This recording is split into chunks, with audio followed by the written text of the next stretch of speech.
Lori, Jesse, how you doing, girl? Alexandra, my two ladies, I love you so much. And McGowan, brain on, coffee ready. I see you, Big Dave. I see you. Nuts.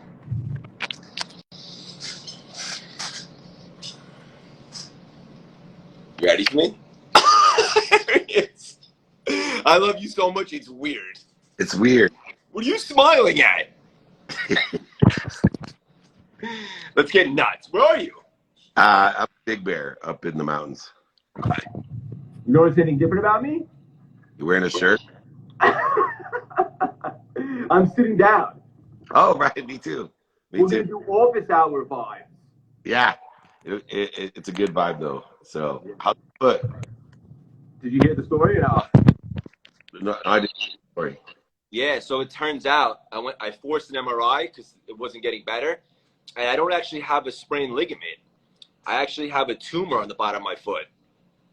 I know. A tumor. I swear. Jake's not to blame. No, it caught me off guard. I was a little, what's up, colleen, jakey, bakey. Caught me off guard.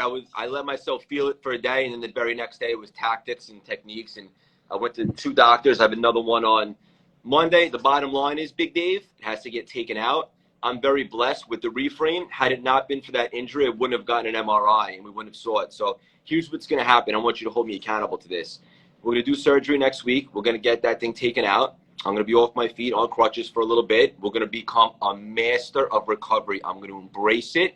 And then it looks like I'll be back in time. My first run will be the Chicago Marathon. Now, tell me that's not a cool story. Show up the day of with no prior runs for 3 months. I might not have my best time, but it'll be a hell of a journey. And it's going to create great content going forward for CLS. Well, you run the race in your mind every day. You ever hear the story about the guy that he was a POW, prisoner of war, and he loved golf. And so every day he went through at his home golf course, every hole, and he played every hole every day that he was a prisoner of war for over 3 years. When he got out, he came home and he shot his best round ever. I love that. Yeah. So we'll make the best of it. You ready to rock? I'm ready to roll. Okay. I'm a big advocate, and I think obsession is healthy as long as it's the right obsession, as long as it's the good things. But I know it's a little controversial. What are your thoughts on obsession?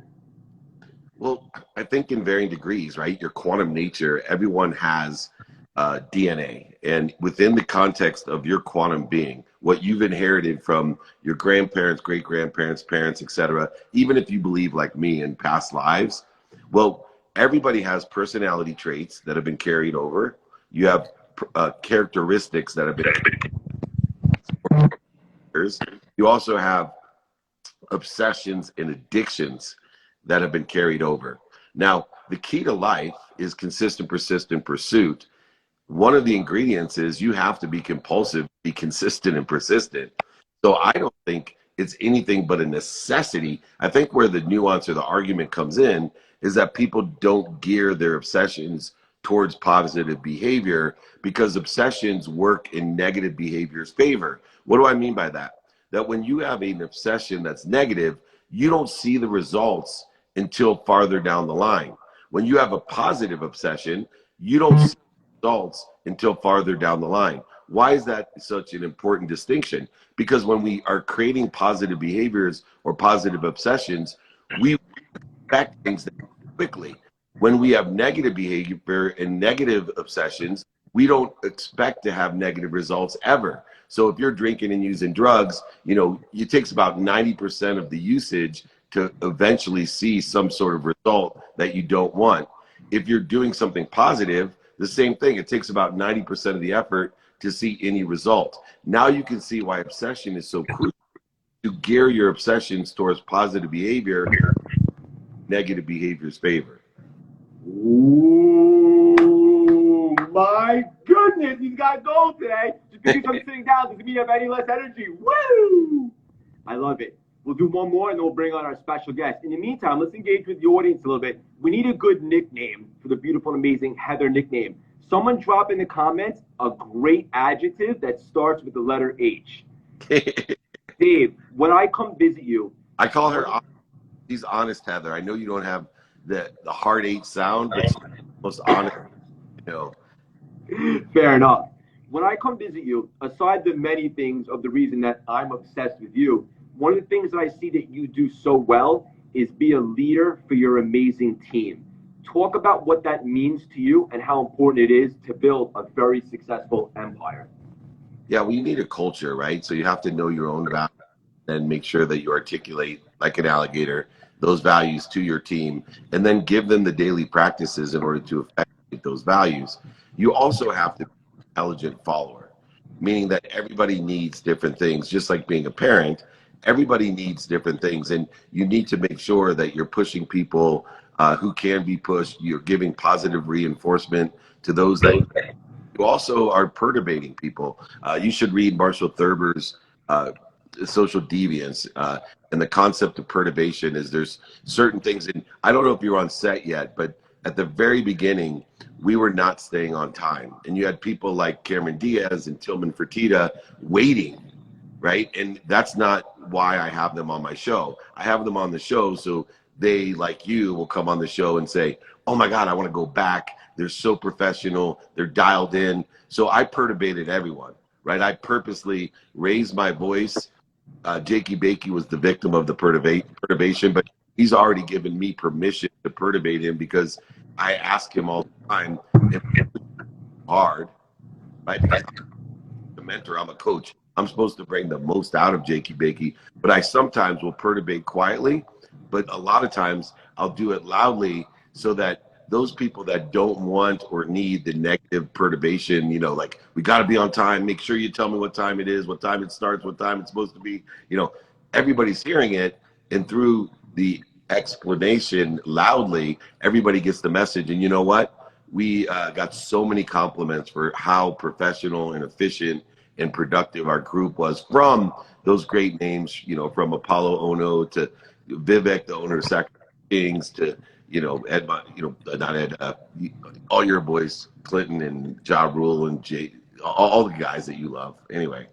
Speaking of Clinton, we're an episode last week of the paradigm shift. I keep rewatching the video of me and you losing our minds. It's hilarious.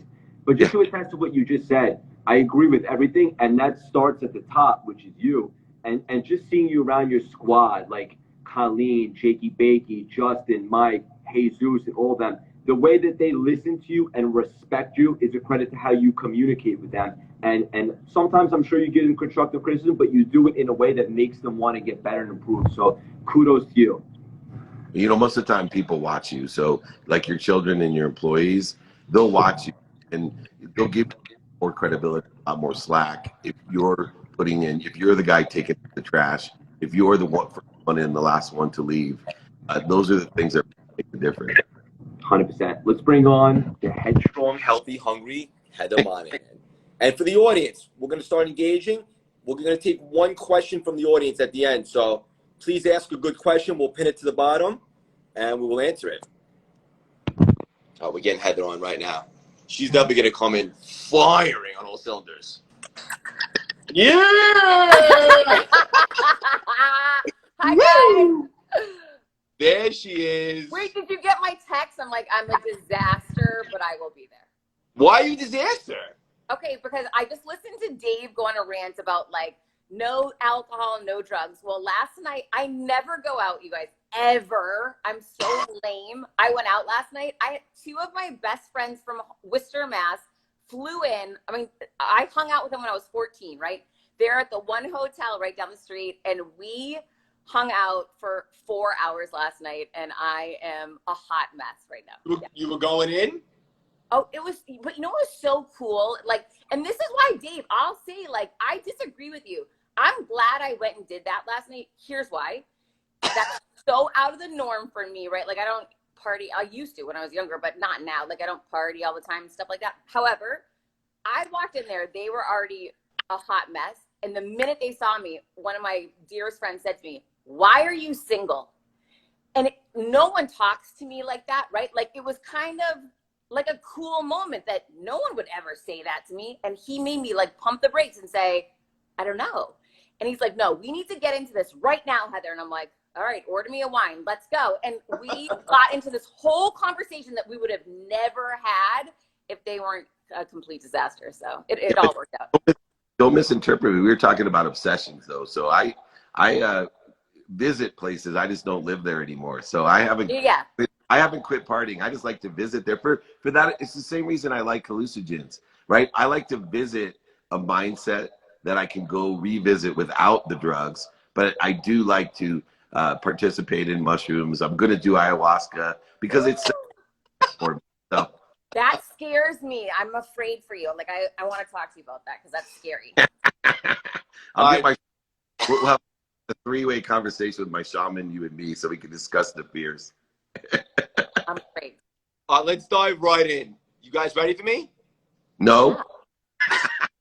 Heather, one of my favorite things about you, by the way, you were on fire in rare form this week in the CLS membership. Everyone's still buzzing about it. You have 25 new diehard fans. They love you. You always talk about how persistent, no, stepping stone to where you want to go.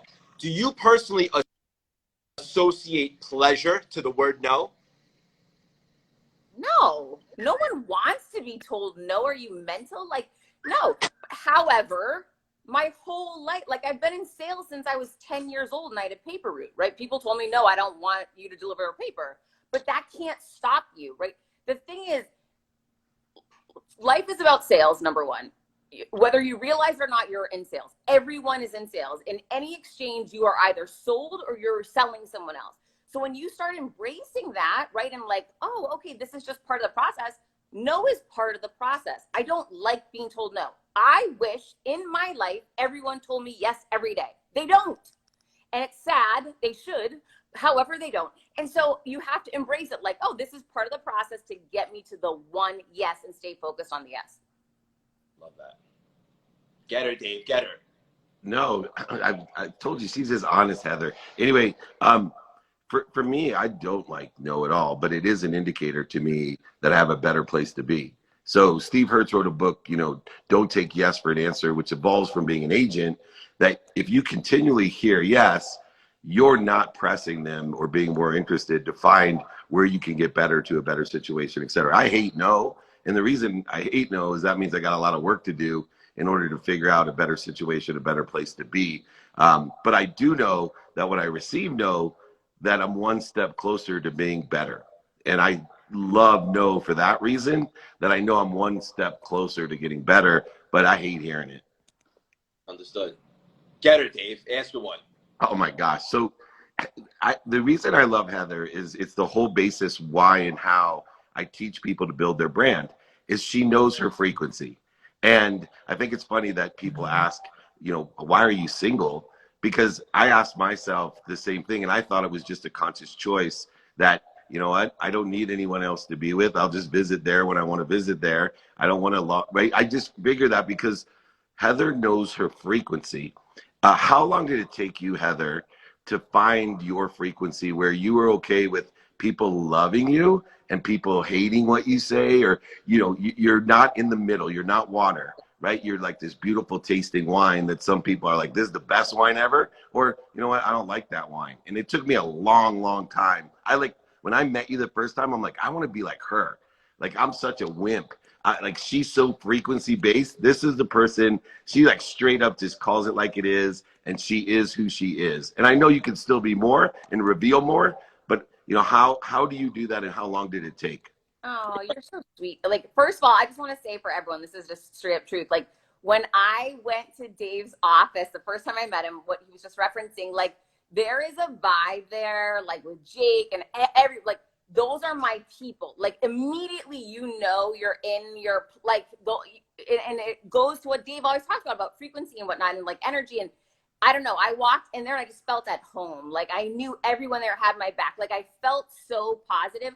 And guys, everyone listening right now, it's so critical to only be with people like that. The more you curate the people in your circle, like the more positive and the more powerful you're going to be. Like, you have to, and I didn't know this for a lot of time in my life until just 3 years ago when I got fired. I was around people who didn't want me to succeed. They didn't want me to shine my light. And I thought that was normal. I was like, well, this is, kind of how it is in life, and life is hard and whatever.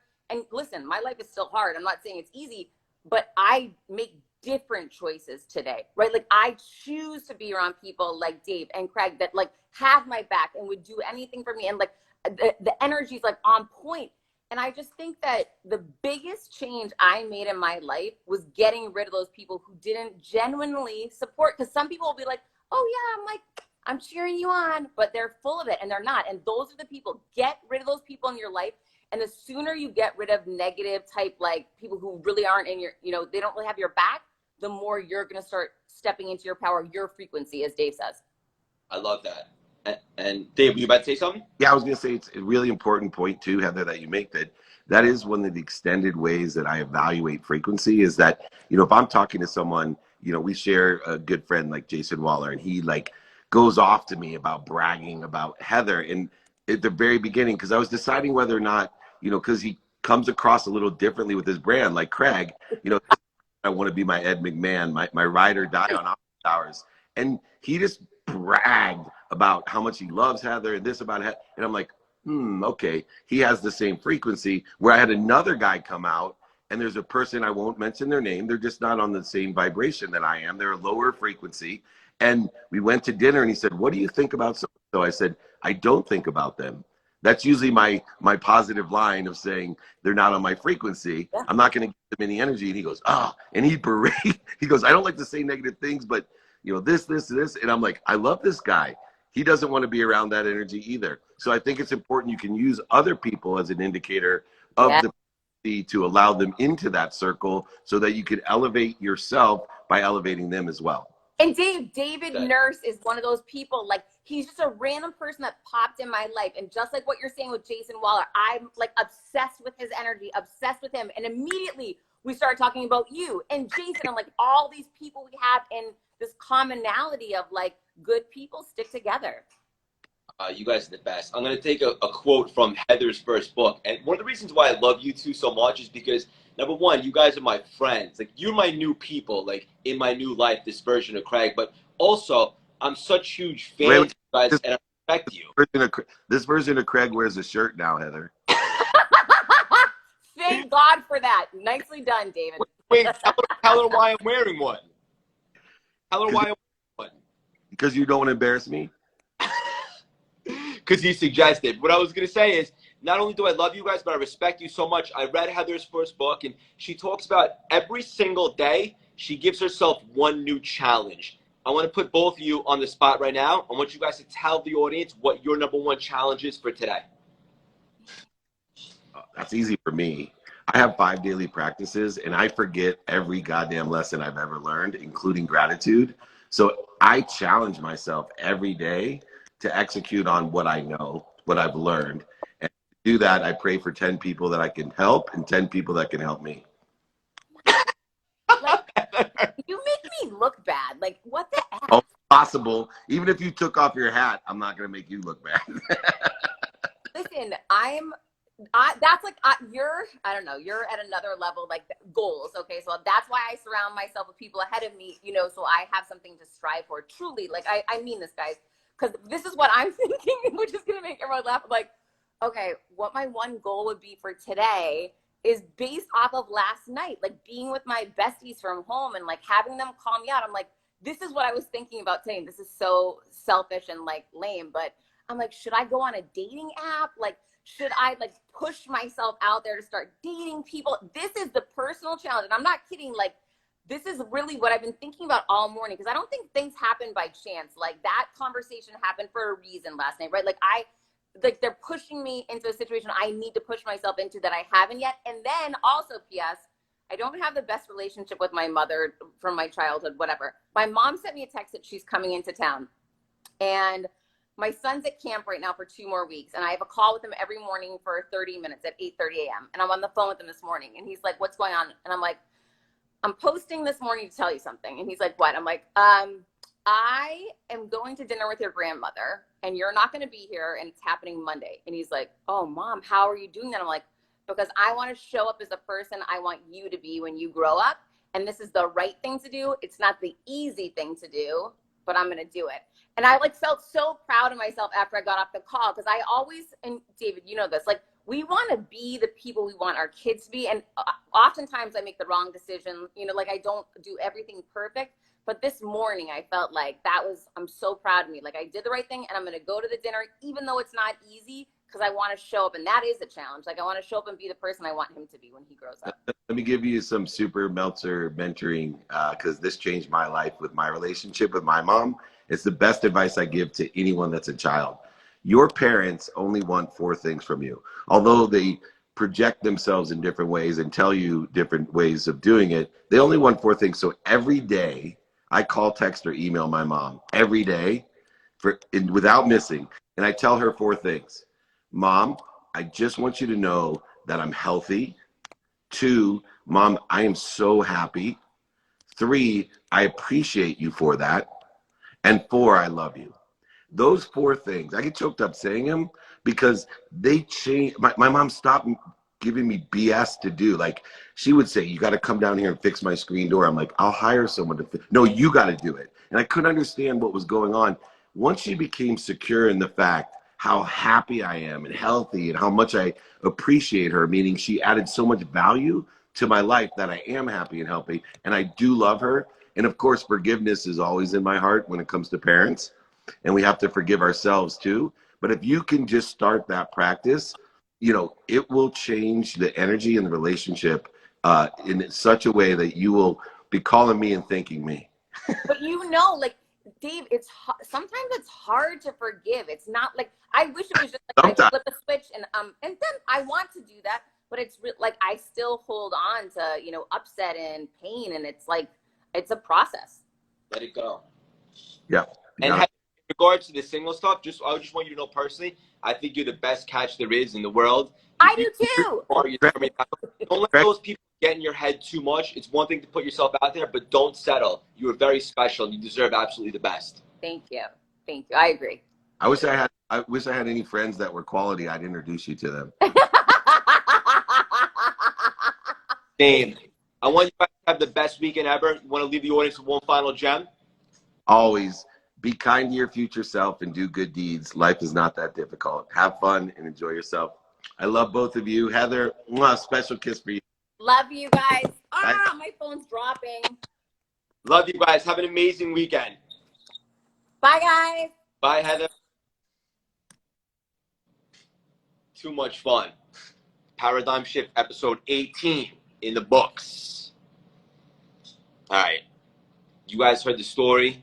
The setup is simply the comeback. That's all we're focusing on now. I love you guys so much. Show up in the Access weekend. Have fun. And just understand one thing. I want to be very vulnerable with my story right now with my foot. It ain't even a setback. It's the setup. And it's going to help me learn a lot about myself. Not only physically for the recovery, but mentally. So, what's up, big bro? Love you so much. You better work out today. Everyone say hello to my big brother, Mark, my best friend in the whole world. I can't wait for this foot injury to unveil itself. What's up, Carrie, Rach? And I'm excited to go through the process. I will embrace recovery. I will embrace the state of the mind that comes up and down with the emotions. And we will 100% shock the world. Whether it be in Chicago or the next race, it is what it is. This is what life's all about. No one's life goes like this. There's peaks and valleys, but it's about how you get back up and how that builds your mental toughness. And I can tell you right now, I have my moments, but right now I'm excited about this. My mindset is absolutely bulletproof. And my number one focus right now is to become a master of recovery.